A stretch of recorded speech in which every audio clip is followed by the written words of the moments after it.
Welcome to the Urban Yogi Club. नमस्कार दोस्तों, आज हमारे साथ हैं Gopal ji. He is one of the biggest motivational speaker, inspirational speaker, recognized by UN, United Nations. Yes, he is allowed a patent to speak across 172 countries. So ये कोई छोटी मोटी बात नहीं है दोस्तों. He is the child prodigy Gopal ji. Welcome Gopal ji, thank you. यहाँ आज हमारे show the urban Yogi club में आने के लिए. मैं सभी का धन्यवाद करता हूँ कि आप हमें सुन रहे हैं और इतना प्यार दे रहे हैं. बिल्कुल बिल्कुल, आपने तो धूम मचा रखी है सोशल मीडिया पे. कहीं ना कहीं आप टॉक देते हुए दिखाई देते हैं, कहीं ना कहीं आपका इंस्पिरेशनल या कुछ ना कुछ मोटिवेशनल चलता रहता है, तो जो कि इस टाइम पे आई थिंक बहुत अच्छा इनिशिएटिव है. इसके अलावा अगर मैं देखूं तो आपने करंटली अभी आप डायरेक्टर बने हैं नवनीत इंडस्ट्रीज के. From research director to director आपकी प्रमोशन हुई है, सो उसके लिए मेनी कांग्रेचुलेशंस. बहुत बहुत धन्यवाद आपका अक्षय जी. हाँ, एक्चुअली में आपने सही बात कहा कि आज के समय में जरूरी है मोटिवेशन की. कितने दिन तक हम पुराने लोगों को सुनते रहेंगे? कुछ तो नया होना चाहिए, कुछ तो हमारे और आपके जैसे युवा आने चाहिए आगे, है कि नहीं? बिल्कुल बिल्कुल. और तो कोई हम जो सोच करते हैं, मतलब हम जमीन से बातें उठ के करते हैं आए, जाके बच्चों से.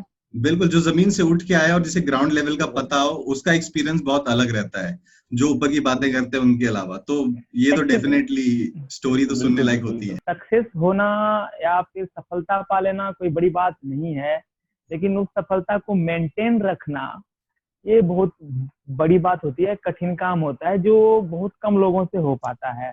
उसके लिए देखिए, आप मान लीजिए अगर आप मान लीजिए एक बार सफल होते हैं तो चांस की बात हो सकती है. चलो ठीक है, मेहनत कराओगे, मतलब हाँ आपको सबको.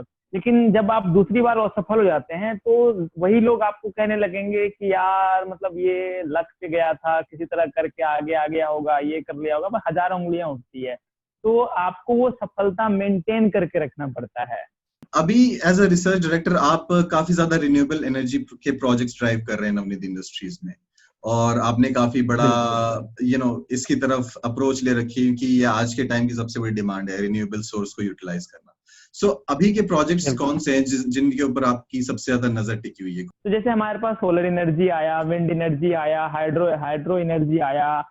हाँ, अब लेकिन एक और नया एनर्जी इंट्रोड्यूस हुआ है पिछले कुछ वर्षों से. उसका नाम है सीबीजी एनर्जी. ठीक है, कंप्रेस बायोगैस. आप उसे सीएनजी भी कह सकते हैं, कंप्रेस नेचुरल गैस. ठीक है, अब ये एनर्जी जो जनरेट होती है वो कई सारी चीजों से जनरेट होती है.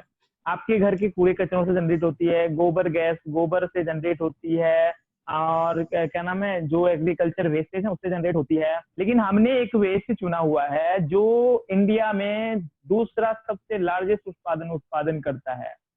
ठीक है, तो अब वजह से हमारा देश दूसरा सबसे लार्जेस्ट उत्पादन करता है, वो है सर गन्ना. ठीक है, चीनी, गुड़. ठीक है, जो दुनिया में दूसरे पोजीशन पे है. अब उसका जो सबसे रॉ मटेरियल बनता है उसको कहते हैं हम लोग प्रेस मड. क्या कहते हैं? प्रेस मड कहते हैं. ठीक है, जिसको जो चीनी मिल चलाते हैं वो क्या करते हैं, उसको फेंक देते हैं बाहर. उसका कोई यूज नहीं होता है, वो बाहर सरे रहता है, वो खाद बन के वो बर्बाद हो जाता है. जो ऊपर की खाल होती है उसकी बात कर रहे हैं आप? जो ऊपर की खाल होती है उसकी बात नहीं, जो मोलासेस जो होता है, मोलासेस का इस्तेमाल हम लोग कैटल फील्ड में करते हैं. जो हमारी इंडस्ट्री है जो कैटल फील्ड का काम पिछले 50 वर्षों से कर रही है, तो मोलासेस का इस्तेमाल वो करती है गाय के दाना बनाने के रूप में. ठीक है, तो जो मतलब हमने जो गन्ने का जो लास्ट बचता है उसको कहते हैं प्रेस मड. ठीक है, उसी का कन्वर्जन हम लोग कर रहे हैं 3 चीजों में. एक बन रहा है हमारा कंप्रेस बायोगैस यानी कि सीएनजी गैस. उसके बाद दूसरा प्रोडक्ट बनेगा बायो फर्टिलाइजर, जो बेस्ट क्वालिटी का होगा. हाँ, बायो फर्टिलाइजर होगा, ऑर्गेनिक फर्टिलाइजर होगा वो. उसके बाद हमारा बनेगा स्लरी.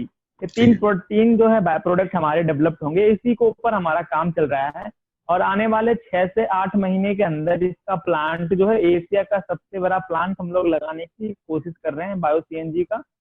तो उसी के प्लानिंग में है, देखते हैं आगे क्या होता है. कहाँ प्लान हो रहा है, कहाँ लगाना चाहेंगे? ये अभी तक तो प्लान हमारा मुजफ्फरनगर हो रहा है, यूपी, उत्तर प्रदेश, क्योंकि वहाँ पे चीनी बेल्ट बहुत ज्यादा है, यहाँ पे चीनी मिल बहुत ज्यादा है, तो हमें रॉ मटेरियल आसानी से वहाँ मिल सकते हैं. बिल्कुल. ये आपका पहला अभी रिन्यूएबल एनर्जी पे काम चल रहा है, और इसमें कोलैबोरेट किस किस के साथ कर रहे हैं आप? हम अभी तो नाम वैसे रिवील नहीं करेंगे, लेकिन बातें चल रही है कुछ, जैसे एशिया की सबसे बड़ी यूनिवर्सिटी है पंतनगर यूनिवर्सिटी एग्रीकल्चर में, उनके साथ बात चल रही है, आईओसीएल के साथ बात चल रही है, बीपीसीएल के साथ बात चल रही है। तो इन सारे लोगों के साथ हमारा कोलेब्रेशन होगा और उसके बाद हम लोग काम काफी करेंगे। मेजर प्लेयर्स फिर आपने इंक्लूड कर लिए अपने साथ। हाँ, मैं एक्चुअली इंटरेस्टेड था, वो आपने पहला एक्सपेरिमेंट कौन सा किया था जिसने इनिशियली आपका वो स्पार्क रिवील किया आपके टीचर्स और पेरेंट्स के सामने? ऐसा कौन सा डेमो आपने दिया था? वो केले बनाना सेल से पहले भी आपने कुछ डेमो बनाए थे जिसका मतलब इनिशियल एक्सपेरिमेंट्स किए थे जहां से आपको समझ आया कि ये तो मेरा? देखिए मैं बचपन से ही जो है स्कूल के प्रोजेक्ट बनाया करते थे साइंस डिपार्टमेंट में। और एक्चुअली में बताया जाए तो साइंस का नॉलेज हमें 7वीं 8वीं क्लास से आना स्टार्ट हुआ, क्योंकि पहले जो हम पढ़ाई करते थे वो सिर्फ कंपटीशन की तैयारी होती थी। हमारे गांव में एक मास्टर साहब हैं, टीचर हैं, जिनके यहाँ पे हम लोग ट्यूशन पढ़ते थे और कंपटीशन की तैयारी करते थे। तो उसमें तो जानते हैं कि आप मैथ्स और रीजनिंग और व्याकरण, हिंदी, इन सारी चीजों की पढ़ाई होती है कंपटीशन में, जो 6 क्लास 5 क्लास पे होती है, जैसे नवोदय हो गया, जी। नेत्रहाट हो गया, सिमतला हो गया। तो हमारे इधर की ये सारी चीजें जो है कंपटीशन की तैयारी में करता था। तो साइंस में का जो हमारा इंट्रोडक्शन हुआ वो हमारा 7 क्लास 6 क्लास में आके हुआ कि साइंस कुछ होती है, चीजें कुछ होती है। तो हमने बचपन से ही, हमारे जो टीचर थे उन्होंने हमें प्रैक्टिकल नॉलेज की तरफ झुकाव ज्यादा दिया, प्रैक्टिकल नॉलेज की तरफ ज्यादा सिखाया। और हमारे टीचर जिनका नाम चंदन कुमार ठाकुर है, मैं लेना चाहता हूँ आपके चैनल पे, जिन्होंने हमारी बहुत सपोर्ट करी। और उसके बाद उन्होंने हमें साइंस को इतना अच्छा से सिखाया, जीने का तरीका बताया कि हमने कुछ समय के बाद जाके खुद एक इनोवेशन कर दिया, खुद एक थ्योरी डेवलप कर दी। तो हमारा झुकाव हमेशा ऐसा रहा है प्रैक्टिकल नॉलेज की तरफ। तो हम हाई स्कूल गए थे तो उस समय हमारे को प्रोजेक्ट बनाना अच्छा लगता था, थर्मोकोल को काटना, इस तरह के मॉडल्स डेवलप करना। जी जी आप जी। लोग भी किए होंगे शायद। आप और लोग जो वो दर्शक साइंस, पहली बेंच पे बैठने वाले बच्चे थे या लास्ट बेंच पे बैठने वाले बच्चे थे? नहीं एक्चुअली में हम बीच में बैठते थे। अच्छा ठीक है। जहाँ सबसे ना ही बेस्ट व्यू लास्ट आता। कह सकते हैं, ठीक है। जहाँ ना ही लास्ट कह सकते हैं, ना ही फर्स्ट कह सकते हैं। एक्चुअली में मैंने फर्स्ट पे तो कभी बैठा ही नहीं, ना ही कॉलेज में बैठा, ना ही स्कूल में बैठा। हाँ, लास्ट में बैठता था। तो बैक बेंचर्स कह सकते हैं मिला जुला के। ठीक है। हाँ, क्योंकि हमारे जो दोस्त थे वो बैक बेंचर्स ही थे। हम जो एक आपकी मीडियम क्लास डायनेमिक पर्सनालिटी है, आई थिंक वो बैक बेंचर एटीट्यूड से ही आती है, जो आपका मतलब बात करने का तरीका है और जो खुले दिल से अपने आप को प्रेजेंट करने की जो काबिलियत है, वो बिल्कुल। आई थिंक वो बैक बेंचर का इफेक्ट हो सकता है क्योंकि उनमें आई थिंक हाँ, वहाँ वहाँ से ना एक्चुअली में बैक बेंचर से क्या होता है, वहां से सारी व्यू अच्छी से दिखती है। हाँ, मास्टर क्या कह रहा है, टीचर क्लास का माहौल बच्चे क्या कैसा है, कर रहे बच्चे हैं, इंटरेस्ट दे रहे हैं कि नहीं दे क्लास रहे। का माहौल कैसा है, आप वहां से ऑब्जर्व कर सकते हैं। बिल्कुल हाँ, बिल्कुल। और उसके बाद मान लीजिए हम इसलिए भी बैठते थे कि हमें टीचर क्वेश्चन पूछते थे और मारने के लिए जब छड़ी लेके आते थे तो तब तक में हम बहुत कुछ जवाब देने के लिए सोच लेते थे क्या बहाना बनाना है, वरना फिर आगे बैठे हैं 2 चमाट लगा दे, बाद में पूछे क्या कर रहा है। सही बात है, सही बात है। टाइमिंग ही सब कुछ है और टाइम टाइमिंग अपने इम्पोर्टेंट रहता है। हर चीज का टाइमिंग। टाइमिंग इम्पोर्टेंट बिल्कुल। रहता है। तो अब एक्चुअली में आजकल सर कोई भी चीजें जो है, चाहे बैक बैठिए आगे बैठिए, उससे फर्क नहीं पड़ता है, आपके बट अंदर टैलेंट होनी मेरा चाहिए। एक क्वेश्चन है कि जैसे 15 साल की उम्र में जब आपको यंग इंस्पायर इंडिया का अवार्ड मिल रहा था, इंस्पायरिंग यंग इंडिया का अवार्ड मिल रहा था, यूथ आइकन का एक तरह से वो साइंटिफिक फील्ड में एक अवार्ड है जिसका बहुत मान्यता है इस कम्युनिटी में, बट उसी टाइम पे आप आगे एडमिशन्स के लिए भी जूझ रहे थे, ठीक है? उसी टाइम आप स्कूल में स्विच कर रहे थे, यहाँ एडमिशन नहीं मिल रहा था, वहां एडमिशन नहीं मिल रहा था, ये नहीं हो रहा था, वो नहीं हो रहा था। तो ये कैसे, ये कहाँ आपको लगता है इशू रहा इस पूरे सिनेरियो में? एक जगह पे जहाँ पे आपको नेशनल लेवल पे क्रेडिट दिया जा रहा है और दूसरी जगह जहाँ पे स्कूल पे ही एडमिशन मिलने में आपको परेशानी हो रही है, सिर्फ एक बिल्कुल छोटी सी बिल्कुल बात सही को बात। लेके। जी बिल्कुल बिल्कुल। एक्चुअली में देखिए हमारी जो एजुकेशन, हाई स्कूल की एजुकेशन रही है वो टफ रही है, यानी कि संघर्ष पूर्ण रही है। हमारे पिताजी जो किसान थे, मतलब वो मतलब दूसरे के यहाँ काम क्या करते थे, वो से जो मजदूरी आती थी हम लोगों का घर चलता था। तो जिसकी वजह से हम लोगों ने बहुत सारा संघर्ष का सामना किया। और हमारे पिताजी के पास उतने पैसे नहीं थे कि हमें हायर एजुकेशन दिला सके। जी तो हमारे पास दो ही रास्ते थे, एक या तो हम किसी से कर्ज ले लें, या दूसरा हम गवर्नमेंट की नजर में आ जाए। और उतने टैलेंटेड तो थे नहीं कि स्कॉलरशिप मिल जाएगा, टॉप कर जाएंगे, हाँ बोर्ड में टॉप कर जाएंगे, उतने टैलेंटेड हम थे नहीं ओके। एक्चुअली में, जो बात सही बात है। तो हमने दूसरा मतलब एक टैलेंटेड नहीं थे ना, वो एक एक परसेप्शन हो गया, एक नजरिया था उधर से देखने का, वो एजुकेशनल सिस्टम के हिसाब से टैलेंटेड नहीं होंगे। हाँ, एजुकेशन जो मांगता था नंबर, वो हमें बहुत कम आते थे। जी वो अलग बात है कि मैं 10th में बोर्ड में डिस्ट्रिक्ट का टॉपर बन गया, नहीं, गलती बट ओ 10th के बोर्ड में डिस्ट्रिक्ट के टॉपर भी थे, ये तो फिर यार आप ये तो ये दो बातें हो गई एक साथ। एक तो आप इनोवेशन भी कर रहे हैं, डिस्ट्रिक्ट के टॉपर भी हैं, बट फिर भी 11वीं 12वीं में एडमिशन में इतनी दिक्कत हो रही है। मतलब जी बिल्कुल। ये आज के समय में सर सबसे बड़ी बात क्या है ना, कि आपके टैलेंट को बहुत कम लोग पहचान पाते हैं। हमने भी वो झेला है कि मतलब हमारी जो इमेजिनेशन पावर थी वो बढ़िया थी, नहीं, लेकिन वो जब हम लोगों के प्रिंसिपल पास जाते थे या टीचर मुझे समझ नहीं आ रहा उनका आइडिया क्या होगा कि इतने ब्राइट टैलेंट को जो बोर्ड्स में टॉप करके और इंडिया का सबसे यंग साइंटिस्ट का आपको अवार्ड लेके आया है, आपको और उसको एडमिशन क्यों नहीं मिल रही है, मुझे कोई आइडिया नहीं है। वो कौन सा स्कूल हो सकता है जो ये एडमिशन डिनाई। एक्चुअली में क्या करते हैं ना, कि एडमिशन देते थे, जी कुछ समय पढ़ाते थे, फिर बोलते थे बाबू इतने महीने पढ़ लिया है, इसके पैसे लाओ। अच्छा, ठीक ठीक है, है, हाँ। ठीक है। अब हम लाए तो लाए कहाँ से? जी हाँ, भरोसे विश्वास के दम पे जाते थे।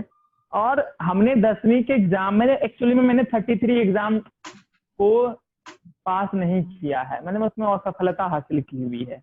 जितने अच्छा भी हमने दिया, मतलब मैं हमारे साथ ना इसको लक कह सकते हैं। मैं पढ़ने में दिखता, मतलब पढ़ाई करता था, एग्जाम देता था, लेकिन पता नहीं पास ही नहीं करता था। हर समय कोई ना कोई जो प्रॉब्लम आ जाती थी।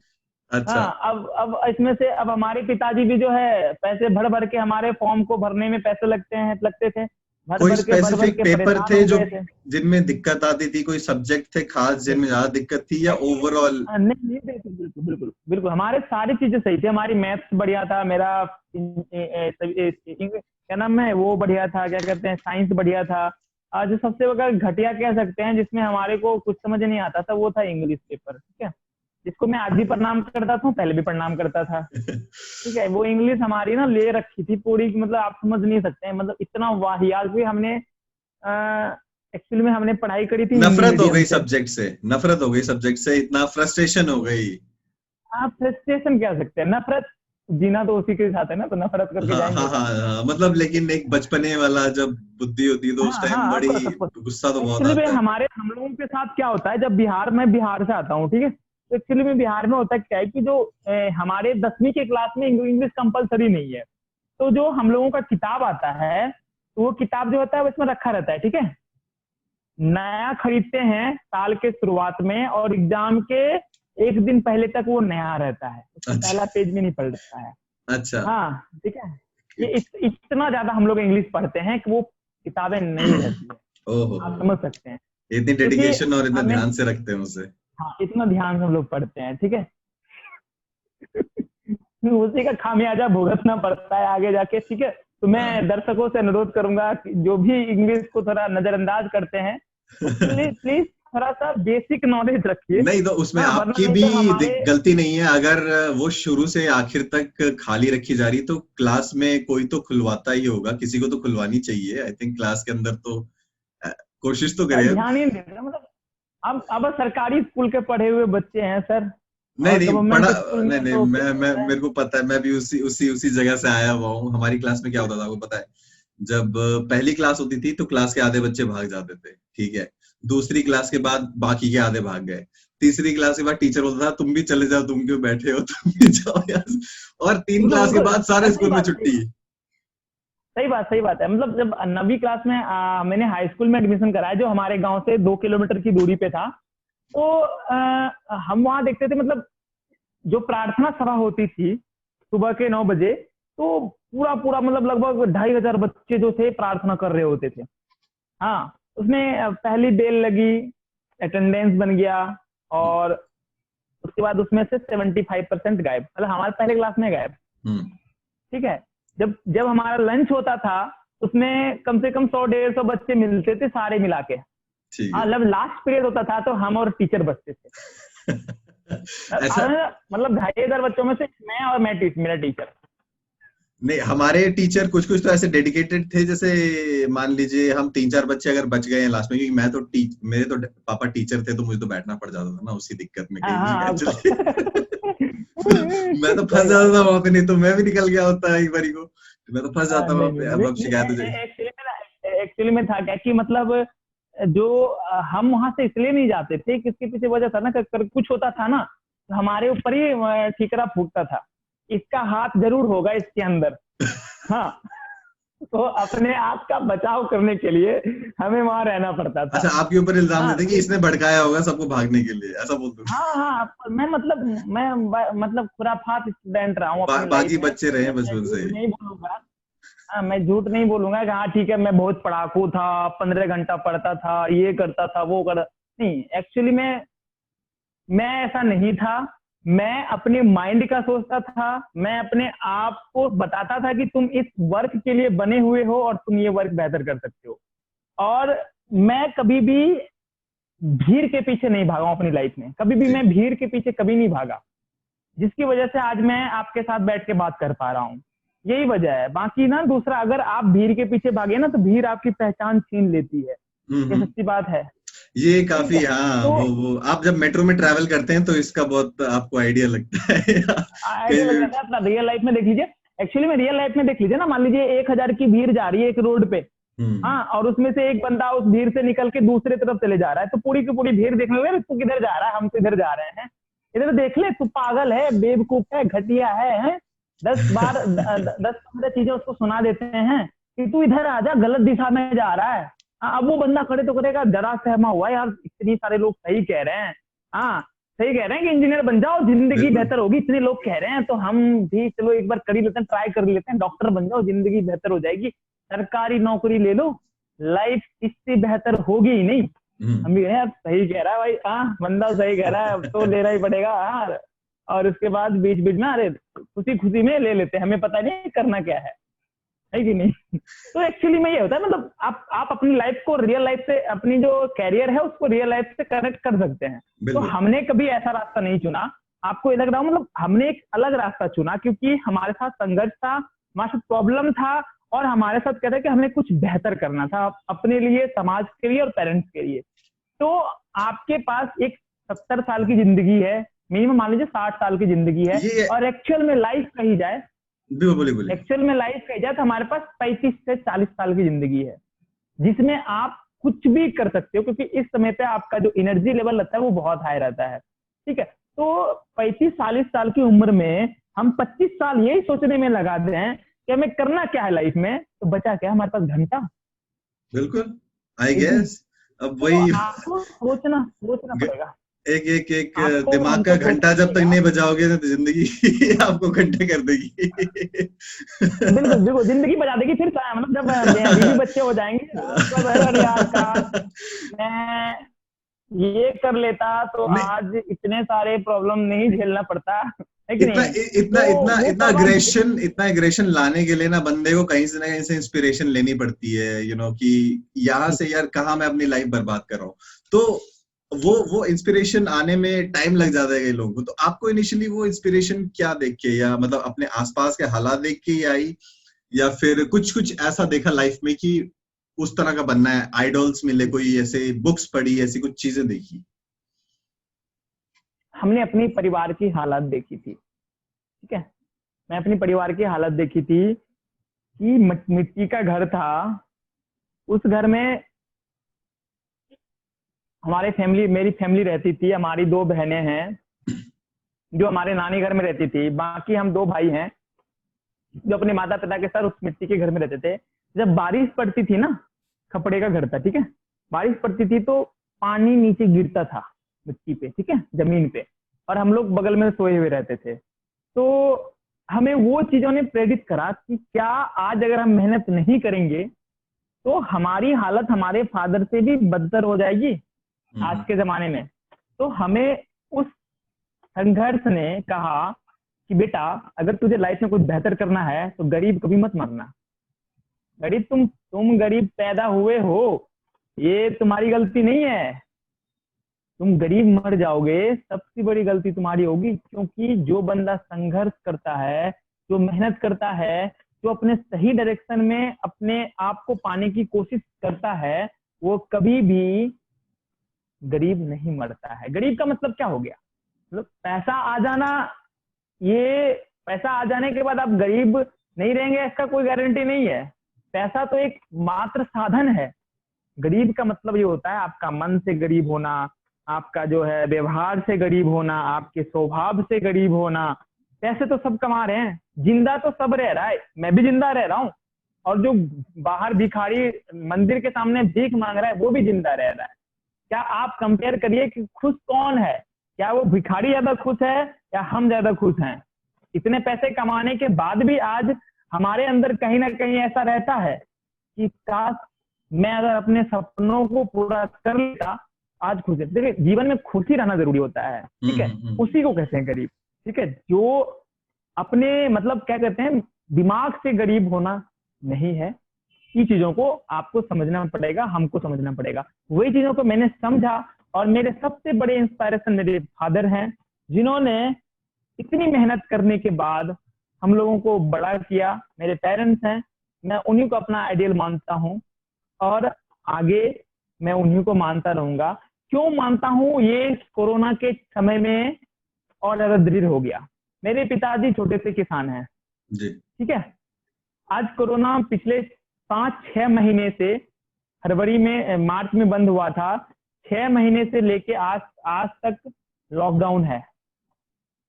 ये बड़ी बड़ी कंपनियां बंद हो गई है, बड़े बड़े पैकेज पाने वाले लोगों के हालत खराब हैं, लेकिन हमारे पिताजी ने मेरे 6 परिवार को, पूरे परिवार को घर में बिठा के 6 महीने से खाना खिला रहे हैं, ठीक है, खाना खिला रहे हैं 6 महीने से घर में बिठा के। लेकिन बड़े बड़े जो पैकेज पाने वाले लोग हैं वो कह रहे हैं कि भाई सैलरी नहीं है तो कैसे जीवन यापन कैसे चलेगा। तो हमने उनसे बड़ा इंसान हमने आज तक नहीं देखा, ठीक है, बड़े लोगों के पास पैसे ज्यादा होंगे लेकिन फिर भी वो टेंशन में है, लेकिन हमारे परिवार में कोई टेंशन नहीं है, ठीक है। तो हमारे लिए इंस्पायरेशन वही है, और हम ये चाहते हैं कि जीवन में अगर किसी को अपना आइडियल बनाना है तो अपने पेरेंट्स को बनाना चाहिए। क्यों? क्योंकि वो फटे कपड़े पहनेंगे लेकिन अपने बच्चों को कभी फटे कपड़े पहनने नहीं देंगे। वो उनके पैरों में चप्पलें नहीं होंगी लेकिन हमारे पैरों में ब्रांडेड जूते वो खरीद के देंगे, ठीक है। उनके तन पे कपड़ा नहीं होगा लेकिन हमारे को वो ब्रांडेड कपड़ा देंगे। तो उनसे बड़ा इंस्पायरेशन कौन हो सकता है? कोई नहीं हो सकता है।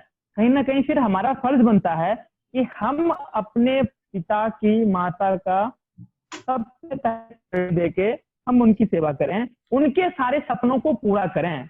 उन्होंने जो लाइफ में देखा है कि हमारा बेटा अगर कमाएगा, पैसा कमाएगा, एक अच्छा इंसान बनेगा तो हमारे सपने पूरे होंगे। तो हमें सबसे पहले अपने सपने से ज्यादा, अपने गाड़ी खरीदने से ज्यादा खुशी होगा कि मैं अपने पिता को एक गाड़ी खरीद के दूं। अपने कपड़े पहनने से ज्यादा मेरे कुछ खुशी होगी कि मैं अपने पेरेंट्स का साथ दूं, मैं उनका सेवा करूं। यही हम यूथ को पहले सोचना पड़ेगा। पता है ये आपने बड़ी अच्छी बात बोली है, बट दिखावा है वो हमारा है।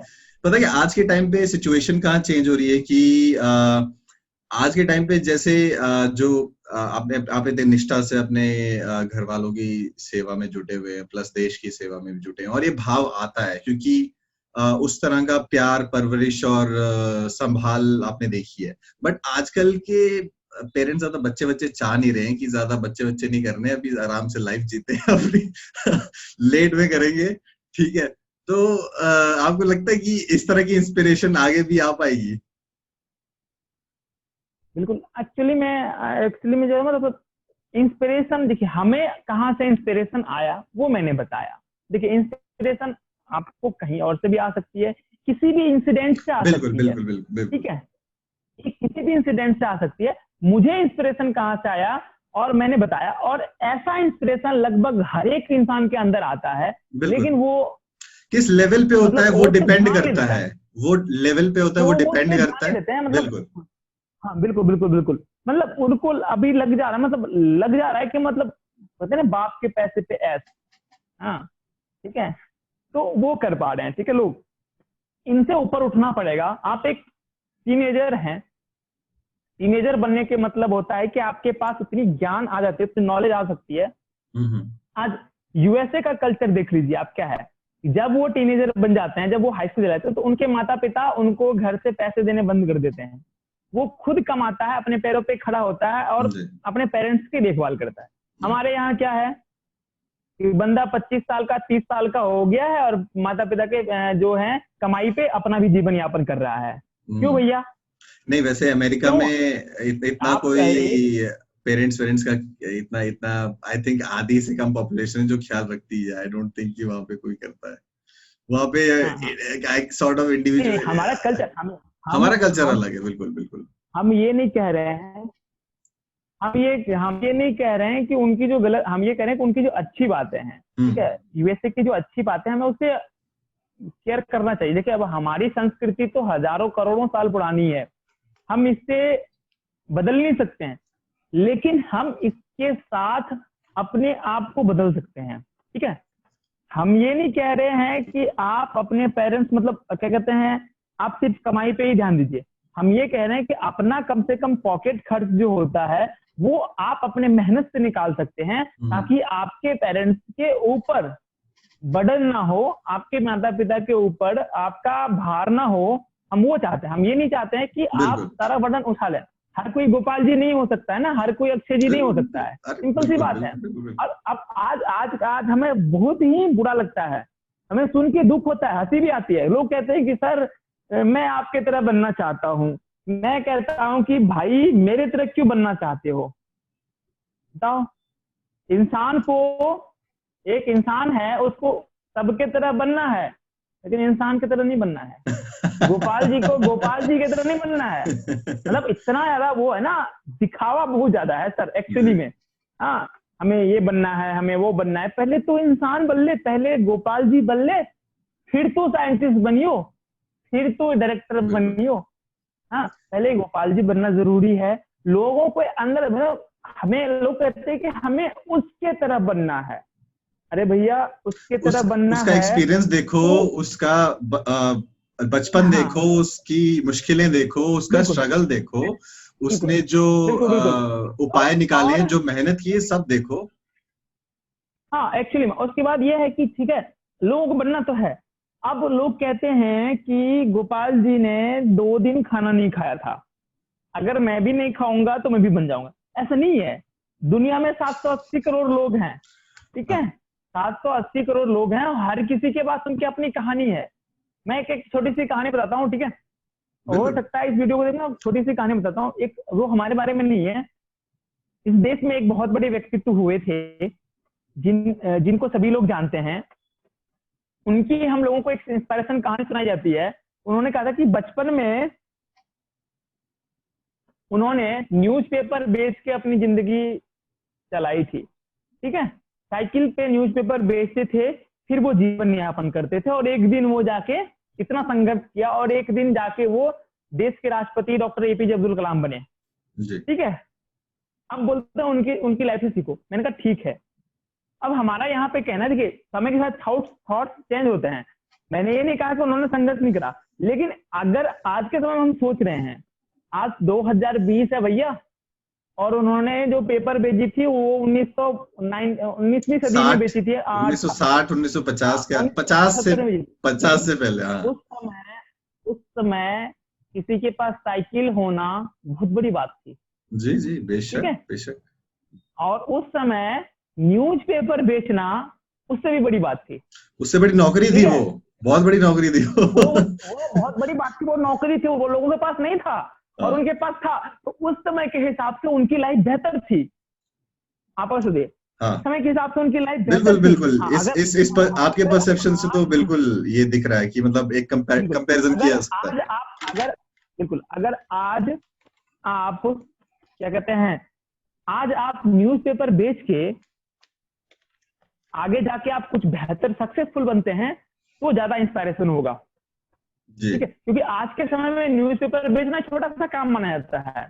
आज के समय में अगर आपके पास चप्पलें हैं, साइकिलें तो छोटा सा काम है, क्योंकि आज लोगों के पास बड़ी बड़ी चीजें हैं। बात पता है एक्चुअली गोपाल आज जी, में जीना चाहिए। एक थोड़ी ये भी बात आ जाती है कि कंपैरिजन के मामले में ये भी देख सकते हैं, पॉपुलेशन की कंपैरिजन भी कर सकते हैं, उस टाइम की टेक्नोलॉजी की कंपैरिजन भी कर सकते हैं, उस टाइम के लोगों के मेंटालिटी का भी कर सकते हैं। तो कंपैरिजन बहुत सारे चीजों में हो सकता है, बट बात ये है कि आपको आज की सिचुएशन को समझ के सिर्फ उसी सोच में टिक के नहीं रहना है, उससे आगे निकल के सिचुएशन को समझ के अपने आप को उसमें ढाल के फिर अपने आप को उसमें एडजस्ट करना चाहिए। ये आई थिंक आपका बिल्कुल ऐसा होना चाहिए। मतलब आज हमें कहना है कि कल की मत सोचो भैया, आज की सोचो कि आज आप कैसे जी रहे हो, क्या आज आप जो जी रहे हो उसमें आपका कितना योगदान है, कितना % योगदान है आपको अपनी लाइफ को स्टैंड करने में, खड़ा करने में। ठीक है, ओके। तो ये युवाओं को सोचना चाहिए और ये लोगों को गौर से सोचना चाहिए, अपने आप से पूछना चाहिए। और दुनिया में कामों की कमी नहीं है, पैसों की कमी नहीं है, हाँ टैलेंट की कमी नहीं है, आपके अंदर टैलेंट भरा पड़ा है। बस आपको सोचना है कि आपको पहले खुद बनना है, फिर जाके आप जो है दूसरों के बारे में चीजें सोच सकते हैं। ठीक है,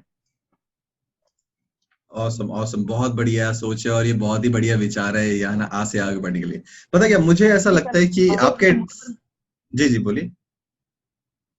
एक्चुअली में हम लोग सर मॉडर्न युवा हैं, मॉडर्न साइंटिस्ट भी मैं अपने आप को कहता हूँ कि हम लैब में पड़े पड़े रहने वाले इनोवेटर नहीं है जिनके मरने के बाद उनके इन्वेंशन लोगों के बीच आए। भैया हम मर गए तो आने से फायदा क्या है। 2016 की पहले की बात मैं बताता हूँ, 2016 में मैं लाइमलाइट में आया था। ठीक है, मैं फ्लैश हुआ था 2016 में। ठीक है, उसके पहले मतलब जो था क्या कहते हैं, इस तरह की कोई हम भी उसी तरह के सोच रखने वाले थे।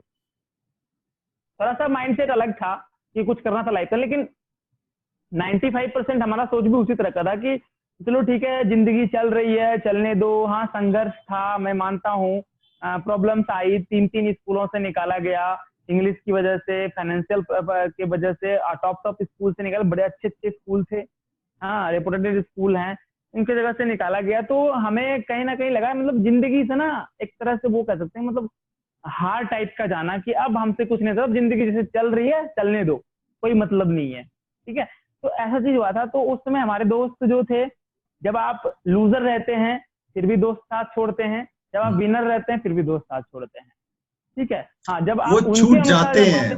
और उसके बाद है क्या कि फिर देखते हैं अभी भी मतलब अभी तो कोई है नहीं, क्योंकि हमारी थिंकिंग उस लेवल की रहती है। क्योंकि हमसे अब अगर कोई बात करता है हम उसको लाइफ की बात बताते हैं, कुछ अच्छा करो जिंदगी में, और ये अच्छा करना हर किसी को सुनना पसंद नहीं रहता है। हाँ हम कहें पबजी, क्या पबजी तो हम खेल नहीं सकते हैं, है कि नहीं? ट्राई कीजिए, बहुत फन है। मतलब उससे मैंने सुना है सेंसरी स्किल तेज हो जाती है, आप उसके बाद अपने रिफ्लेक्सेस तेज कर सकते हो रियल लाइफ में भी। हाँ बिल्कुल। आप 6 घंटा टाइम देके अपना सेंसस स्पेंड करिएगा तो उस टाइम में सेंसस का इस्तेमाल कहाँ करिएगा। नहीं अभी ये पबजी फैंस तो यही कहते हैं अब कि हमारे सेंसेस बड़े तेज हो जाते हैं, वो 6 घंटे इस कंप्यूटर स्क्रीन के सामने नहीं एक्चुअली में आप 6 घंटे इस्तेमाल करते हो वहाँ पे, वो बोगस है, बिल्कुल बोगस है, बिल्कुल बकवास न्यूज़ है, कोई रियलिटी नहीं है उस बात से। नहीं एक्चुअली में ठीक है, तो फिर सारे पबजी खेलने वाले साइंटिस्ट बन जाए भाई, देश के सारे वो क्या नाम है इकोनॉमिक सिस्टम आगे लेके चले जाओ, सुधर ही जाएगा। नहीं इनमें से भी कोई निकल के आएगा, आई एम श्योर इनमें से भी कोई निकल आएगा जो काफी कंपटीशन जीतेगा, बिल्कुल देश का नाम रोशन करेगा। परसेंटेज कितना है, परसेंटेज देखिए ना, वही 1-2 की बात कर रहा हूँ, 1-2 कई बार। ठीक है, तो हम वही कह रहे हैं ना कि हम ये नहीं कहते कि आप मत खेलो, हम ये कहते हैं कि आप एक लिमिट समय तक खेलो। हमें नहीं आता है, मतलब हम अपने दोस्तों से इस तरह की बातें नहीं करते हैं, तो फिर वो हमसे बातें नहीं करते हैं, जीवन में क्या कर रहे हो, लाइफ में क्या कर रहे हो, बताओ कहाँ मदद कर सकें। हाँ हमारे दोस्त जब हमसे उस टाइम पे सुननी नहीं होती है यार, वो बातें सुनने का मन नहीं करता है ना एक्चुअली। उस टाइम पे जो दोस्तों के साथ फन आता है, मजा आता है ना, वो समझ आता है। ये सब बहुत सिरदर्दी लगती है, जिंदगी पड़ी है मेहनत करने के लिए, बहुत ऑकवर्ड फील होता है हमें बात करने में, ऐसी बातें हमें लगता है यार इसमें लूप होल इतने सारे हैं कि हम भरते भरते मर जाएंगे। लेकिन आई थिंक आप अभी आज के टाइम पे आप अपनी तरफ से जो बेस्ट कर सकते हो, you are doing the best thing, innovation कर सकते हो, वो आप अपनी तरफ से करते हो। और एक मोटिवेशनल और इंस्पिरेशनल और एक गाइडेंस प्रोवाइड करने वाली जो बात होती है, जो बहुत जरूरी है, वो अकेला बंदा जो कर बिल्कुल। सकता है, हाँ आप हाँ, अपनी बिल्कुल सही बात कैपेसिटी है। के हिसाब से अपनी सिचुएशन में सबसे बेस्ट करें। आई एम श्योर आगे जाके आप स्कूल भी खोलोगे, आप अपनी तरह से एजुकेशन सिस्टम में चेंजेस भी लाने के प्रस्ताव रखोगे, आप बिल्कुल मिनिस्ट्री बिल्कुल में भी अगर कुछ बातचीत हो सके चीजों को अपडेट करने में, आई एम श्योर नया सिस्टम आया है, उसके इम्प्लीमेंटेशन में आई थिंक आपका काफी इंपॉर्टेंट हाथ होने वाला है आने वाले समय में, क्योंकि इसको इम्प्लीमेंट बिल्कुल कर पाने के लिए कल ही मेरी एक आईआईटी के प्रोफेसर से बात हो रही थी, वो बोल रहे थे 2030 का जो समय दिया है सरकार ने इसको इम्प्लीमेंट करने का, वो बहुत ही फीजिबल नहीं है रियलिटी को देखते हुए।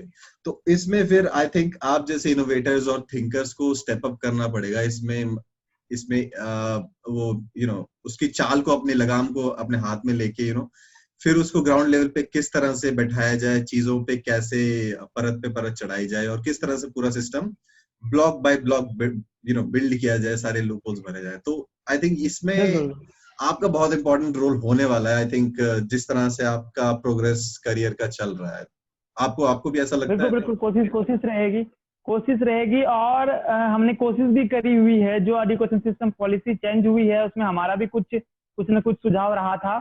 जब हम मिनिस्ट्री में मिले हुए थे तो हमारे भी सुझाव को थोड़ा सा वेटेज दिया जाता है।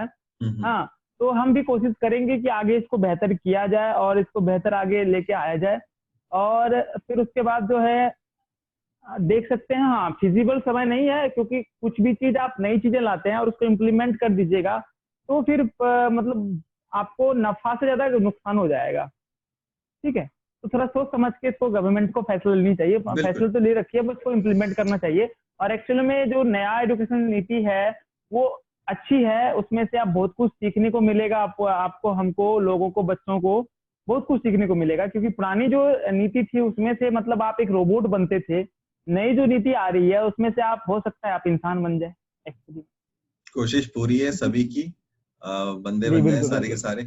और एक चीज और इंटरेस्ट करती थी मुझे, जैसे आज के टाइम पे स्टूडेंट्स और टीचर्स के ओपिनियन के डिफरेंसेस हैं नीट और जेईई के एग्जाम्स को लेके, काफी परेशान है बच्चे हाँ भी। और टीचर्स ने बोला है कि अगर हम ये एग्जाम्स नहीं कराएंगे तो अगले साल इतना लॉट बढ़ जाएगा जिसका फिर हमें कंडक्टिंग कराना और पूरा सिस्टम बर्बाद हो जाएगा अगर हम एक साल वेट करते हैं हर चीजों को पढ़ने के लिए। और बिल्कुल बच्चों का कहना ये है कि अगर हम जाते हैं अभी एग्जाम देने तो हमारे लिए खतरा है। ठीक है, दोनों की बातें जायज है, कोई गलत नहीं है। ठीक है, तो ये आई थिंक कि इंस्टीट्यूशंस ने अपनी तरफ से कोशिश तो की है जितनी सिक्योरिटी दे सके। बट आपको ऐसा लगता है कि अगर अभी एग्जाम्स नहीं कराए गए तो चीजें डबल या ट्रिपल तरीके से मुश्किल हो जाएंगी आगे जाके? बिल्कुल। एक्चुअली में ये बातें होंगी ना, जैसे अभी एग्जाम नहीं कराया जाए, अगर इस साल को पोस्टपोन कर दिया जाए तो हमारी यूनिवर्सिटी में जो सीटें हैं वो तो खाली रह जाएंगी और अगले साल वो जुट जाएंगी। अगले साल जो सीटें बढ़ जाएंगी, फिर जो हमारा फ्रीक्वेंसी है वो ब्रेक हो जाएगा। ठीक है, जो हमारा सिस्टम है वो ब्रेक हो जाएगा, जिसकी मोमेंटम वजह पूरा से धराशायी कंट्रोल हो करना, जाएगा। मोमेंटम खत्म हो जाएगा, जिसकी वजह से कंट्रोल करना थोड़ा मुश्किल होगा। लेकिन अभी का सिचुएशन देखते हुए, कोरोना का सिचुएशन देखते हुए, ठीक है, बच्चों का भी सोचना सही है। लेकिन एक हद तक अगर हम एक स्टूडेंट होके सोचें तो सबसे ज्यादा क्या है, अगर आप कोरोना के समय प्रिकॉशन करते हैं, हाँ मान लीजिए कई सारी जगह पे लॉकडाउन है, जैसे बिहार में कई सारी जगह पे लॉकडाउन है, गाड़ियां नहीं चलती है। ठीक है, लेकिन गवर्नमेंट ने अब प्रॉब्लम कहाँ पे आ रही है, मान लीजिए जो बच्चा दिल्ली में रह के अपनी तैयारी कर रहा था नीट और जेई की, वो तो अपना सेंटर चूज दिल्ली में करा और गवर्नमेंट ने उसको एग्जाम सेंटर दिल्ली दिया। अब वो रहने वाला है बिहार का, उत्तर प्रदेश का। हाँ, अब वो बंदा वहां से एग्जाम देने के लिए दिल्ली कैसे आए और यहाँ पे एग्जाम दे के रहे कैसे, खाए कैसे, यहाँ सबसे बड़ी प्रॉब्लम है। तो सरकार को तो इसमें क्वारंटीन नियमों पे थोड़ा ढील देनी पड़ेगी मेरे ख्याल से, और स्पेशल प्रोविजन नियमों पे ढील देनी पड़ेगी। और उसके बाद जो है थोड़ा सा प्रिकॉशन ज्यादा अटेंड कराना होगा बच्चों को। और अगर वैक्सीन, अगर क्या कहते हैं, इसमें तो हम उतने बड़े हैं नहीं कि हम सुझाव दे सकते हैं कि सरकार ये करनी चाहिए, लेकिन एक स्टूडेंट होने के नाते हमें लगता है कि कहीं ना कहीं एक खतरा है, एक खतरा उठा रही है सरकार। क्योंकि जिस तरह से कोरोना को गवर्नमेंट ने, लोगों ने मिलके डर पैदा किया हुआ है कोरोना का, उस डर के अनुसार खतरा तो है। एक्चुअली में जो अगर हम एक साइंटिस्ट के अनुसार सोचें, एक ग्राउंड innovator के रियलिटी अनुसार हम पे अपना खतरा अगर राइट है। सोचा जाए कम है, मतलब अगर आप नंबर्स हाँ देखोगे तो आपको समझ में आएगा, हाँ बट हाँ, खतरा कम है। बट जो साइकोलॉजी बनी हुई है लोगों की, उसका डर जो साइकोलॉजी बनी हुई है वो बड़ा है। ठीक, वो कोरोना बहुत अगर गवर्नमेंट ने कहा, लोगों ने कहा कि कोरोना होने के बाद इंसान बहुत बड़ी बीमारी है, इसको होने के बाद इंसान बचता नहीं है। अगर नहीं बचता है तो 90% रिकवरी रेट कैसे मैं आपको एक ऐसे? एक पैरानोया का एग्जांपल दूं। मेरे कुछ दोस्त है ना, मैं जब उनके साथ कोरोना की बातें करता हूँ ना, तो बातें करते करते उनको ऐसा साइको हो जाता है कि वो सैनिटाइजर डाल के हाथ साफ करने पड़ते हैं बातों बातों कोरोना की बातें करने के बीच में, समझ रहे हो आप? इस बिल्कुल बिल्कुल इस बिल्कुल तरह बिल्कुल का सही डर बात बैठा हुआ है। हाँ, डर डर बैठा हुआ है। तो अगर जेई नीट की बात करी जाए तो अगर आप एक स्टूडेंट हैं और आपने मेहनत करी हुई है पिछले 2 साल की, तो आपको थोड़ा सा जोखिम उठा के आपको देना चाहिए। और जो बच्चे ने पढ़ाई करी हुई है, जिसको अपने पर भरोसा है, वो ऐसी बातें नहीं कर रही है कि हमें नहीं देना एग्जाम। वो तो एग्जाम का भरोसे करके कैसे एग्जाम जल्दी हो जाए। उसको ये समझना ठीक है, चाहिए कि अनएम्प्लॉयमेंट ऑलरेडी वेरी हाई है। अगर वो एग्जाम नहीं देगा तो उसका कुछ हो पाने के चांसेस और भी कम हो जाएंगे, कुछ बन कम पाने हो के जाएंगे। चांसेस रहेंगे। हाँ वो एक्चुअली में, आगे क्योंकि अगर कोरोना हो, अपॉर्चुनिटी बहुत एक्चुअली नीचे गिर में, जाएगी उसके उसके पर्सनल के लेवल से। हाँ हाँ, अनटिल कि वो एक्चुअली में बहुत अगर ब्रिलियंट कोरोना, हो ना हो, गोपाल जी ना हो या कोई इनोवेटर ना हो, उस तरह का बंदा ना हो, तो फिर भाई साहब आपके लिए फिर आगे करियर अपॉर्चुनिटीज में मुश्किलात आनी बिल्कुल और पॉसिबिलिटी है। स्टूडेंट को ये भी समझना पड़ेगा कि भैया कब तक भागोगे, ये अब जाने वाला नहीं है आपकी लाइफ से, ये आपके जीवन का हिस्सा है। जिस तरह आपके जीवन का बुखार हिस्सा है, बड़ी बड़ी बीमारियां आपके जीवन का हिस्सा है, उसी तरह कोरोना हिस्सा है। आप भाग नहीं सकते हैं। अगर आप इससे भागेंगे तो ये आपका और पीछा करेगा। ठीक है, और ऐसा नहीं है कि अगर आपको या हमको कोरोना हो गया तो हम जिंदा नहीं बचेंगे। बचने के चांसेस 99.9% हैं। ठीक है, अगर आप एक यूथ हो भैया, आप तो बचोगे। लेकिन अगर आप अभी एग्जाम नहीं, अगर आप, मैं एक एग्जांपल देता हूं। मैं 3 महीने से घर पे था, मैं बता रहा हूँ सर। ठीक है, मैं 3 महीने से घर पे था, कोई काम नहीं, कुछ नहीं था। सारे काम बंद हो गए, सेमिनार्स बंद हो गए, रिसर्च बंद हो गया, यूनिवर्सिटी बंद हो गया, पढ़ाई बंद हो गया, सब कुछ बंद हो गया। 3 महीने के बाद, मतलब 1 महीने तो झेल लिया किसी तरह करके, दूसरा महीना भी ये सोच में निकाल दिया कि अगले महीने जाएंगे। तीसरे महीने तक आते आते मेरा दिमाग, मेरा माइंड, मेरा शरीर सब जवाब दे, अब मेरे को घर में रहना ही नहीं है। और उस समय पे मैं जयपुर आया। मैं पटना से मैं जयपुर आया। हाँ, क्या उसने कोरोना थी? कोरोना आज मैं यहाँ पे काफी लेवल पे सुरक्षित था, हूँ। बहुत तेजी से बढ़ रहा था अगर उस हम, टाइम भी। बिल्कुल बिल्कुल, अगर हम रिस्क नहीं लेते तो आज भी मैं घर में बैठा था। आप छुप के घर में नहीं रह सकते हैं। ठीक है, आपको निकलना होगा बाहर। हाँ, थोड़ा सा प्रिकॉशन रखना होगा। हमने भी प्रिकॉशन रखा। आज मैं रोज ऑफिस जाता हूँ, ऑफिस से आता हूँ घर, घर से ऑफिस जाता हूँ, काम करता हूँ, सारा कुछ करता हूँ, सारा चीजें मैनेज करता हूँ। हाँ, तो अगर आप डरेंगे तो घर में रहेंगे। अगर आप, जीवन रिस्क का नाम है। ठीक है, आप अपने रिस्क को बढ़ाइए और अपने इम्यूनिटी को बूस्ट करिए, अपने आप को पॉजिटिव माइंडेड रखिए, मोटिवेट रखिए। फिर कोरोना क्या, उसका बाप जो है इबोला, वो भी आपके पास नहीं आ पाएगा। ठीक है, ये एक सिंपल सी नंबर, बात है। तो बिल्कुल मेरे एक नंबर जेई बात है। नीट के बच्चों से ये आग्रह है कि आप एग्जाम दें, प्रिकॉशन से दें, क्योंकि दूसरा आपका नहीं एग्जाम देने का सोल्यूशन कब तक आप रखेंगे अपने पास में। ठीक है, सरकार ने भी बहुत कुछ सोच समझ के फैसला लिया हुआ है। बाकी आपके हाथ में है, आपकी जिंदगी है, आप खुद सोच सकते हो। Thank you. अरे बिल्कुल बिल्कुल, बहुत ही सही तरीके की और बहुत ही सही लैंग्वेज में आपने ये बात समझाई है सभी बच्चों को, आई वुड से। और मतलब अगर अभी नहीं कर पाए तो यार आगे जो अपॉर्चुनिटी तुम्हारी 10% और गिर जाएगी। देखो सीधी बात ये है, अगर इस साल एग्जाम नहीं दिया, अगले साल तुम्हारे चांसेस 10% रह जाएंगे इस बारी के मुकाबले में। सो भूल जाओ, क्योंकि यूनिवर्सिटीज खुलेंगी, क्लासेस चलेंगी, कहीं ना कहीं से एग्जाम्स भी होंगे इवेंचुअली। टाइम पीरियड हाँ, छोटा हो, चाहे उन्हें क्रैम करना पड़े कोर्स, बट वो करना तो पड़ेगा, क्योंकि वो मोमेंटम हाँ, ब्रेक नहीं कर सकते। सो एजुकेशन देख सिस्टम, नहीं कर सकते हैं। बाकी आप नहीं दोगे तो आप पीछे हो जाओगे। 2 साल के गैप 3 साल का गैप हो जाएगा, 4 साल का गैप अपने हो आप को जाएगा आपके केपेबल पास। बनाओ, आप कब पूरी तक भागोगे? प्रिकॉशन लो, पूरी तैयारी लो, और हाँ, जितना अपनी तरफ से बेस्ट ट्राई कर सकते हो करो। ठीक है, अगर बाकी चांस वाली बात है, थोड़ा होपफुली सरकार थोड़ा इसमें साथ दे देगी, कई कई कई तरीकों से, कई प्रिकॉशंस और मेजर्स लेके। आई होप आने वालों कितने कब है एग्जाम एग्जैक्टली? मुझे डेट याद नहीं है। सितंबर में कब ये है? सितंबर में है सर, सितंबर आज होपफुली कुछ आज तो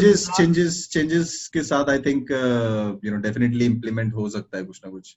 सो बिल्कुल बिल्कुल वी कैन जस्ट बिल्कुल बिल्कुल, इसको बंद करना सही नहीं रहेगा। बाकी लोग बच्चे जो स्टूडेंट है उनको हमारी बात बुरी भी लगे, लेकिन सच्चाई यही है, सच का सामना करना सीखो, रिस्क लेना उठाना सीखो जीवन में, तभी जाके आप कुछ बेहतर कर पाओगे।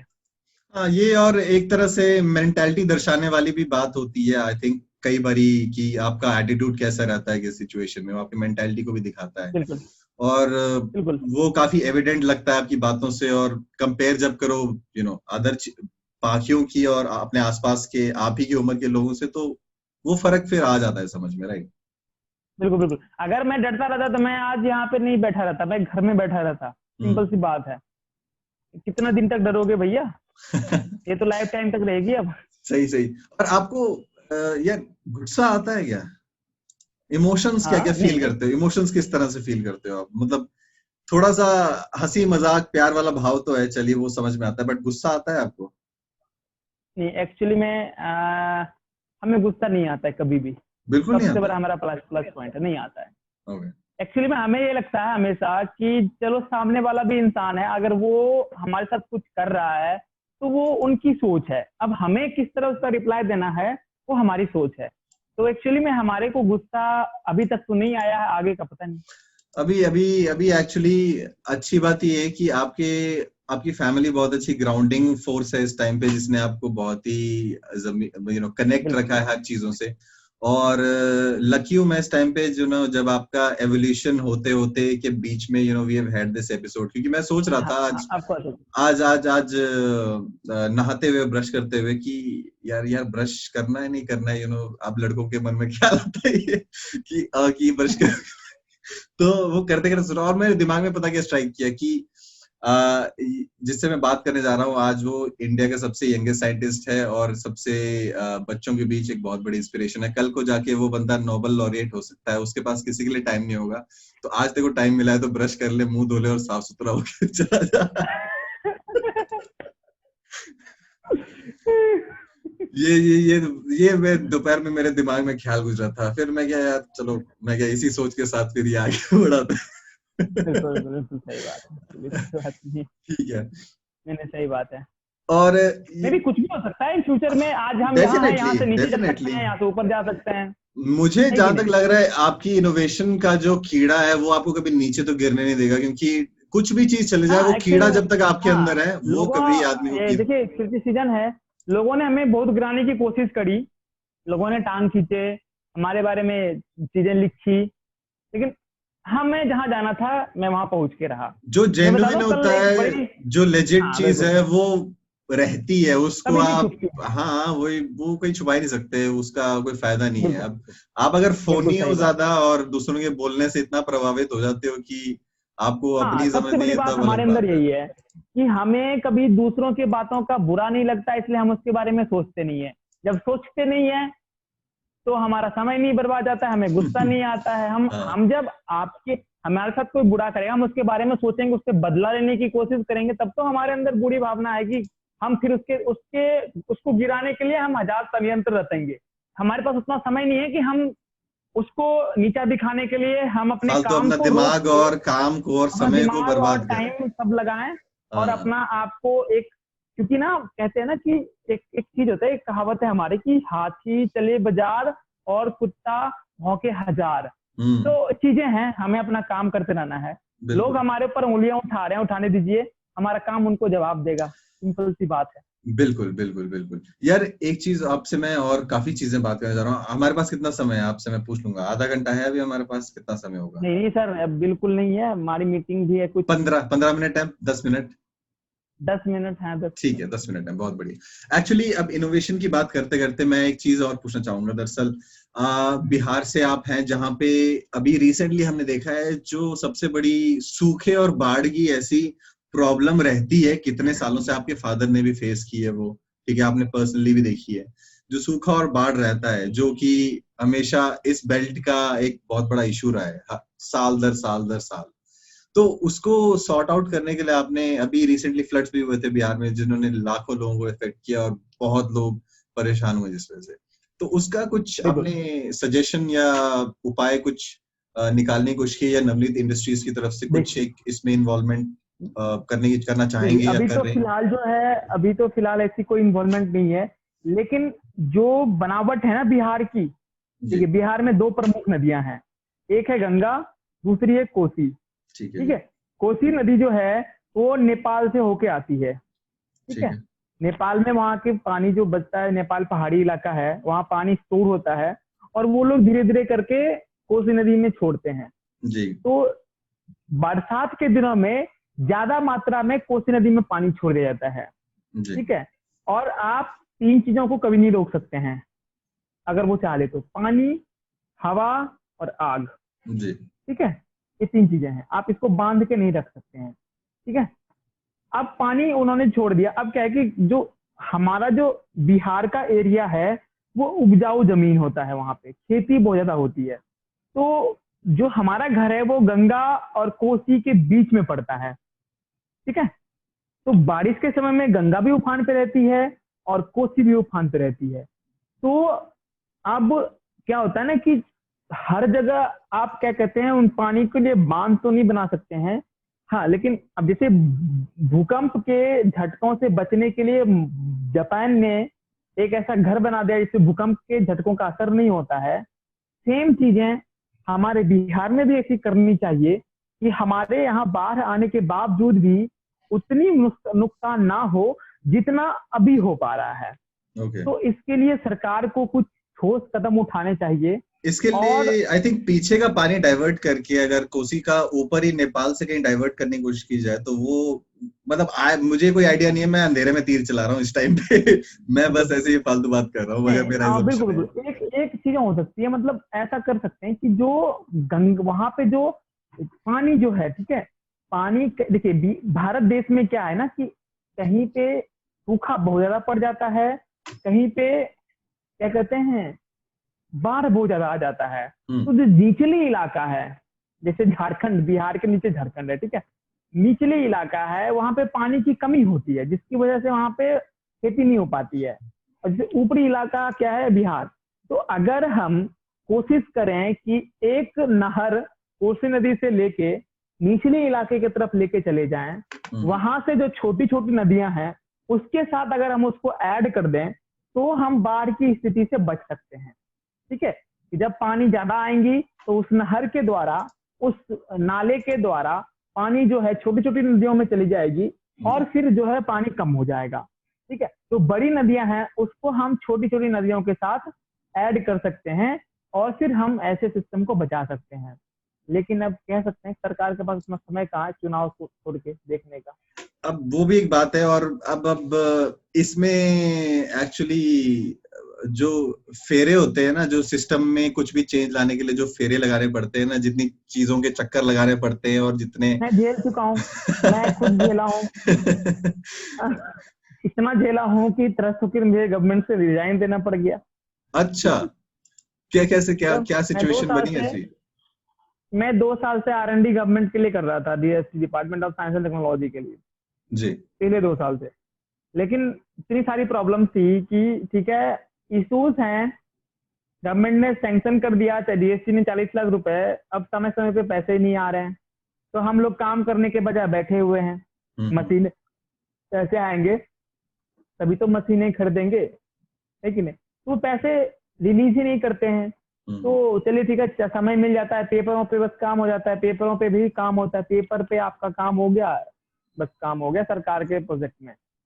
ठीक है, हमारे जैसे जो बच्चे जो काम करने वाले होते हैं वो ऐसे सिचुएशन में नहीं टिक सकते हैं। ठीक है, तो हमने कहा कि भैया हमें काम करना है, तो हमने रिजाइन दिया, उससे बेहतर ऑफर आया, हमने ज्वाइन करा। बस हमें रिसर्च करने से मतलब है, चाहे जहां भी करना, देश में रह के करने से मतलब है। गवर्नमेंट ने आपके एक्सपेक्टेशन के हिसाब से, आपकी मतलब एक्सपेक्टेशन के हिसाब से नहीं, मतलब अब मान लीजिए जरूरत के हिसाब से, इनोवेशन के पर्सपेक्टिव के हिसाब से ही I think sufficient resources provide नहीं किए, ना उतना साधन इसमें आपको। इसमें उनकी गलती नहीं है, उनके साथ इतने सारे वो है ना टर्म्स एंड कंडीशंस हैं, इतनी सारी जगह फाइलें जाती है कि बीच में गुम हो जाती है। ठीक है, तो इसमें हम किसी की पर्सनली गलती नहीं दे सकते हैं। हाँ, लेकिन बट हमें सिस्टम लगा, का लेकिन ये भार तो आपने भी झेला है दोष और है, ये फंस के सिस्टम का आपने दोष भी है। हम्म, जी जी जी। तो ये बिल्कुल। ये तो आपने मतलब काफी रियलिस्टिक एक्सपीरियंस बताया। और अब बस खत्म करते हुए लास्ट के एक दो क्वेश्चन है। एक, आपने काफी सारी चीजें बताई हैं बच्चों को, लाइक अभी अभी रिसेंट वीडियोस में आपने बात की है डिटर्मिनेशन, डिजायर, डायरेक्शन, डिसिप्लिन, इन 4 प्रिंसिपल्स के बारे में, जिसके बारे में हमने इस पूरे पॉडकास्ट में काफी डिटेल में बात करी। जो I request all the kids, सभी लोग जाएं और देखें गोपाल जी का पेज और उनकी सीरीज को फॉलो करें जो वो ला रहे हैं। और उनके स्ट्रगल से आई एम श्योर कि आप बहुत कुछ रिलेट कर पाएंगे, बहुत कुछ समझ पाएंगे।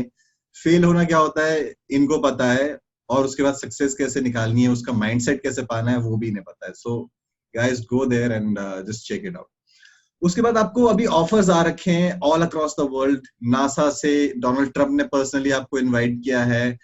आपकी स्टडीज, आपके आपके इनोवेशन एंड जो आपने रिसर्च डेवलपमेंट की है उसकी स्टडीज की जाती हैं ऑल अक्रॉस द वर्ल्ड, और कई जगह पढ़ जाता है।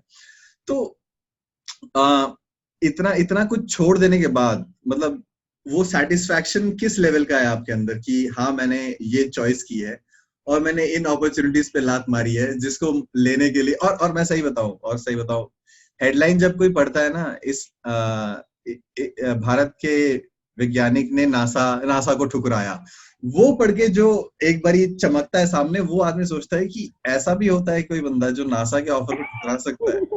मतलब ना, ऑफर को पाया में भले ही वो क्लिक करे ना करे, बट ऑफर को ठुकराया देख के तो बंदा जरूर क्लिक करता है, भाई ये कौन बंदा है जिसने नासा और डोनाल्ड ट्रम्प के ऑफर को ठुकरा दिया है। तो वो नहीं, एक्चुअली एक तो में एक तो एक तो बहुत प्राउड सी फीलिंग आती है कि आप पर्सनली एक एक अपनी तरफ से अपने देश पे सपोर्ट कर रहे हैं फॉर पर्सनल और एनी अदर रीजन। बट और आपके अंदर कैसी भावनाएं जगाती है इस बात पे? एक्चुअली में जब ऐसी चीजें आती है हमारे पास, तो हमने पहले से एक माइंडसेट बना रखा है। जो हमारे लाइफ के कुछ प्रोटोकॉल हैं, कुछ नियम हैं जिन्हें मैं भी नहीं तोड़ता हूँ। वो हमारे नियम ये हैं कि सबसे पहली बात कि हम जिस जगह से उठ के आए हैं, उस जगह से यहाँ तक उठ के आने में बहुत सारी संघर्ष का सामना करना पड़ा है। और हमें ऐसे चीजों का खात्मा करना है हमारे देश से, संघर्ष का। जो हमारे जैसे बच्चे हैं वो सक्सेस नहीं कर पाते हैं, ठीक है। तो ऐसा काम हम भारत से बाहर रह के नहीं कर सकते हैं। और एक बात बताऊं, ये जो भाषा की ज्वाला जो आप हिंदी को जो आगे लेके जा रहे हैं अपनी तरफ से, जिस तरह से आपने अपने आप को इस भाषा के प्रति निष्ठावान रखा है, मैं भी कोशिश कर रहा हूँ रखा है, ठीक है। और इसके लिए बिल्कुल ऑनेस्ट रही हैं, बिल्कुल आप शुरू से इसके प्रति रहे कि मैं अपनी भाषा के साथ आगे बढ़ूंगा। बाकी देशों में भी आपने एग्जाम्पल दिए हैं, जापान में, रशिया में और सब देशों में लोग इसी के हिसाब से बढ़ते हैं, तो मैं भी इसी को लेके आगे बढ़ना। और वो बहुत बड़ा इनिशिएटिव है जिसका मैं बहुत रिस्पेक्ट करता हूँ इवेंचुअली, क्योंकि ऐसी कोशिश रहनी चाहिए। तो थोड़ा सा डिस्टेंस अगर लैंग्वेज का खत्म करना चाहें, जो कि लोग बोलते हैं इंग्लिश कर रही है, तो अगर हिंदी पे लोगों का थोड़ा रुझान बढ़ाना चाहें, तो इसमें साउथ के लोगों का माइंडसेट आप कैसे चेंज करवाना चाहेंगे? वो सबसे बड़ी चैलेंज आ रहती है। नहीं, बिल्कुल, हमारा देश तो विविधताओं का देश है ही। हम ये नहीं कह रहे हैं कि हिंदी ही सब जगह हो जाए। हमारा कहने का मतलब है कि आप जिस लैंग्वेज में बड़े हुए हैं अपने जीवन में, जिस लैंग्वेज को सीख के आपने अपनी जिंदगी जी है, जिसमें आप फील कर सकते हैं, जिसमें आप अपनी भावनाओं को व्यक्त कर सकते हैं, हमें उसको लेके आगे बढ़ना चाहिए और प्राथमिकता हमें उसी की देनी चाहिए, ठीक है। आज मैं जिससे भी बात करता हूं तो पहला बात मैं हिंदी में करता हूं, ठीक है। हाँ, सामने वाला अगर नहीं समझ पा रहा है तब उनको समझाने के लिए हम इंग्लिश लैंग्वेज हम चूज करते हैं, लेकिन हम प्राथमिकता उसी चीज को देते हैं, ठीक है। तो हमारा कहना है कि आप अपने आप को उस ऊंचाई पे लेके जाइए पहले, कि आप कुछ भी बोलें तो लोग पहले बैठ के सुने, ठीक है। आप पहले अपने आप को उस ऊंचाई पे लेके जाइए, ठीक है। तो उसके बाद ही आप चीजों को चेंज कर सकने में सक्षम होंगे। आज हम कहीं भी बातें बोलते हैं, चाहे हिंदी में बात बोले हैं किसी भी लैंग्वेज में, तो लोग ये सवाल नहीं करते हैं कि आप लैंग्वेज ये क्यों चूज किया, ठीक है, क्योंकि वो सामने वाला देख रहा है कि बंदे ने लाइफ में स्ट्रगल बहुत करा है, तो वो बैठ के सुनते हैं, ठीक है। तो हम साउथ वालों को, ये साउथ जो इंडियन हैं, हम उनको ये नहीं कहते हैं कि आप हिंदी में बात करें, हम उनको कहते हैं कि आप अपने लैंग्वेज में बात करिए, ठीक है, लेकिन आप किसी तीसरे लैंग्वेज को बीच में लाके जो है हम विदेशी विविधताएं भाषा पैदा को नहीं कर सकते हैं। देश में लाके। विदेशी भाषाओं को हम प्रेफर नहीं कर सकते। जैसे जापान में ऐसा बात नहीं है लोग इंग्लिश नहीं बोलते हैं, लेकिन अगर आपको जापान में काम करना है तो जापानीज सीखना पड़ेगा, ठीक है, आपको जापान में काम करना जापानीज सीखना पड़ेगा, चाइना में काम करना चाइनीज सीखना पड़ेगा, ठीक है। हमारी तो ज्यादातर उसी तरह अगर कोई इंडिया में, डेवलपमेंट वेस्टर्न रही है, तो ना मेरे ख्याल से उस इम्पैक्ट की वजह से जो हमने चीजें बोरो की हैं, ज्यादातर उधार ही लिया है, मेजरली टेक्नोलॉजी के मामले में वेस्ट से जो भी रहा है उधार रहा है पूरा का पूरा, अभी रिसेंट कुछ सालों तक। तो उस वजह से आई थिंक कि मतलब इसका इन्फ्लुएंस इतना हो गया कि अब इसके खिलाफ भी बहुत बोलने वाले हो गए हैं कि आप इंग्लिश को क्यों खत्म कर रहे हैं। इसके खिलाफ भी लाखों करोड़ों लोग हमारे नहीं, यहाँ। हम खिलाफ में नहीं कर रहे हैं, हम ये कह रहे हैं कि जो हिंदी बोलते हैं आप उसको नीचा क्यों दे समझते हैं, हम इसके खिलाफ हैं। हमने कभी इंग्लिश बोलने वालों के खिलाफ कभी मोर्चा नहीं निकाला, हमने कभी उसको नहीं, बुरा नहीं, वो समझा है। नहीं, आपने नहीं समझा, बट वो इस बात के खिलाफ हो जाएंगे कि हिंदी को स्टैंडर्डाइज किया जाए, हिंदी को स्टैंडर्डाइज किया जाए। ये गलत बात है, ये गलत बात है। फिर तो आप हिंदुस्तान से मतलब आप क्या चाहते हैं, क्या एक्सपेक्ट करते हैं, ठीक है। अगर हम हिंदी बोल रहे हैं तो क्या हम अनपढ़ हैं, क्या हम गवार हैं, है कि नहीं, सिंपल सी बात है। तो ऐसी सोच लोगों के मानसिकता से हटनी चाहिए। और सबसे बड़ी बात है क्या कि आप अपने भाषा का सम्मान करिए, तभी दुनिया आपकी सम्मान करेगी। इस देश में पैदा होके बहुत एहसान कर लिया इस देश पे, तो ये ये उनकी बहुत बड़ी उपलब्धि है देश की, उन्होंने उनको पाया है। वो पैदा हो गए। सही बात है। चलिए, ऐसे लोगों से हमें लगना भी नहीं है, हमें अपने काम से काम रखना है और देश के लिए कुछ बेहतर करना है, जिससे समाज का भला हो सके, युवाओं का भला हो सके। ऐसा मैं काम करने की कोशिश कर रहा हूँ और आगे भी करता रहूंगा। जहां तक रही जो ऑफर्स आते हैं, वो तो भैया हमें नासा की जरूरत नहीं है, हमें दूसरों देशों की जरूरत नहीं है, उनको हमारी जरूरत है, तो उनको हमारे पास आना है, क्योंकि हमारे द्वारा ऐसा इन्वेंशन किया गया है जो उनके काम में मदद कर सकता है। तो जब भी हमारा मन, हमारा मर्जी, जब मन करेंगे जाएंगे, जब मन करेंगे नहीं जाएंगे, सिंपल सी बात है। तो जब देश की जो कठिनाइयां हैं, देश की जो चुनौतियां हैं, उसे दूर करने के लिए हमको देश में रहना होगा। एग्जाम्पल, अगर हमारा घर गंदा होता है, उसमें गंदगी फैलती है, कूड़े कचरे आते हैं, तो क्या हम घर छोड़ के पड़ोसी के घर चले आते हैं? नहीं ना।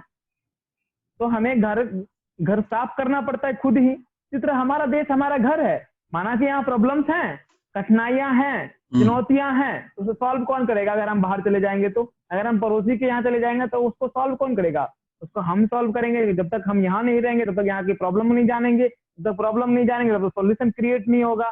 इसलिए हमारा कहना है, हमने एक मुहिम भी चलाया था, सेव साइंटिस्ट सेव इंडिया करके, जिसमें से हमने करीब 200 स्कूल में अपना टॉक दिया। 7 लाख 8 लाख बच्चों तक हमारा ये मुहिम पहुंचा था। आगे भी हम इसको जारी रखेंगे कि जो चले गए हैं साइंटिस्ट, उसे हम ला नहीं सकते हैं क्योंकि उसने एमओयू साइन कर रखा है, और जो जाने वाले हैं हम उसे कम से कम रोक सकते हैं, उन्हें कह सकते हैं कि आपकी हम मदद करने की कोशिश करेंगे। अगर आप हमारी मदद से सेटिस्फाइड हैं तो आप हमारे देश में रहिए, यहाँ रह के यहाँ देश को इनोवेशन दीजिए, यहाँ रोजगार डेवलप करिए, यहाँ पे एम्प्लॉयमेंट बढ़ाइए, यहाँ पे लोगों को काम दीजिए, यहाँ पे लोगों को प्रोडक्ट बेचिए। हाँ, हमारा देश बहुत बड़ा मार्केट है, तो हम यहाँ रह के क्यों नहीं कर सकते हैं? हम आत्मनिर्भर क्यों नहीं बन सकते हैं? इसीलिए हमने यहाँ पे रहने की सोची है, और आगे का पता नहीं क्या होगा, लेकिन अभी तो फिलहाल यही है। बहुत ही उत्तम। और सभी दर्शकों से और बच्चों से और युवाओं से यही अनुरोध है मेरा कि कोशिश करें, जितना आप अपने आप को जितनी ऊंचाइयों पे ले जा सकते हैं, अपने आप को जितना काबिल बना सकते हैं, कोशिश बिल्कुल सभी करें। और ऊंचाई तो एक तबीयत से पत्थर उछाल के देखो, कहीं भी पहुंच सकता है अगर आप कोशिश करके देखें एक बारी। और इसी के साथ हम आज का एपिसोड यहाँ खत्म करेंगे। इतने इंस्पिरेशनल और आई एम श्योर कि कुछ लाइफ चेंजिंग बातें आई एम श्योर आप गोपाल जी से सीख सकते हैं, समझ सकते हैं, क्योंकि मेरे पर्सनल एक्सपीरियंस में भी मैंने देखा कि हर बच्चे के अंदर वो काबिलियत होती है, बस वो एक बारी उसे एक मौका चाहिए, एक जगह चाहिए अपने आप को साबित करने की। अगर आप उतने अपने अपने अपने अपने ऊपर भरोसा रखते हैं तो आप जगह ढूंढिए जहां आप साबित करना चाहते हैं अपने आप को, और रास्ते आगे अपने आप खुल जाएंगे, हम श्योर सबके लिए। बिल्कुल बिल्कुल बिल्कुल ठीक है। बिल्कुल। आज देखिए, एक काम करने के लिए बहुत सारी चीजें हैं दुनिया में, काम ही काम पड़ा हुआ है, पैसे पैसे हैं, बस आपको डिसाइड करना है कि आपको उस पैसे को किस तरह अपने पास लाना है, उस काम को किस तरह अपने आप लाना है, ये आप डिसाइड कर सकते हैं। कोई तीसरा बंदा आपको डिसाइड करके नहीं दे सकता है। हाँ, आप बेस्ट हैं। आप, सबसे बड़ी बात है कि आप इंसान हैं, आपके अंदर सोचने की क्षमता है, समझने की काबिलियत है, काम करने की आपके पास जो है वो अथाह संभव है, जो आप कुछ भी कर सकते हैं। बस आप क्या करें, अपनी एनर्जी सही डायरेक्शन में लगाएं। लाइफ में ये सोच के चलें कि आपको जीवन में कुछ ऐसा काम करना है जिससे आपके माता पिता आपके ऊपर नाज करे, आपके ऊपर गर्व करे, और इस देश को आपके ऊपर फख्र हो, इस देश को आपके ऊपर गर्व हो। और हमेशा से सीधा सा बहुत बात, एक बहुत ही मैं बहुत बात प्रेशर कहते आया डाल रहे हैं हूँ। आप, बहुत प्रेशर डाल रहे हैं, इतना प्रेशर नहीं डालना ज्यादा प्रेशर हो जाएगा। इतना प्रेशर है ना बंदा मुश्किल हो जाता नहीं, है ये। एक्चुअली में है क्या ना कि मतलब इंसान, अब हम लोग, सबसे बड़ी बात है ना कि हम लोगों ने इंसान में जन्म लिया है, तो भैया प्रेशर तो जन्मजात होता है। जन्म लिया और मरने तक तो भाई प्रेशर ही प्रेशर है। शुरू हुआ, बचपन शुरू हुआ तो बोलने का प्रेशर, खाने का प्रेशर, उससे बड़े हुए तो पढ़ने का प्रेशर, उससे बड़े हुए तो नौकरी का प्रेशर, नौकरी मिला, शादी हो गई, उसका प्रेशर, हाँ शादी हो गई, बच्चों का प्रेशर, बच्चों को पढ़ाने का प्रेशर, हाँ पूरी जिंदगी प्रेशर हो गया। लास्ट में जब जब जब क्या बूढ़े हो गए तो मरने का प्रेशर जल्दी तरह, हाँ इसी तरह जीवन जो है अच्छे से कट जाए, अच्छे तरीके से प्राण छूट जाए। तो लाइफ तो भैया प्रेशर में ही बीत रहा है कि नहीं? तो उसमें थोड़ा सा और ऐड कर लीजिए तो लाइफ में हो सकता है कि ये प्रेशर थोड़ा कम हो जाए। क्या पता आप फाइनली प्रेशर कुकर अपने आप को बना पाए।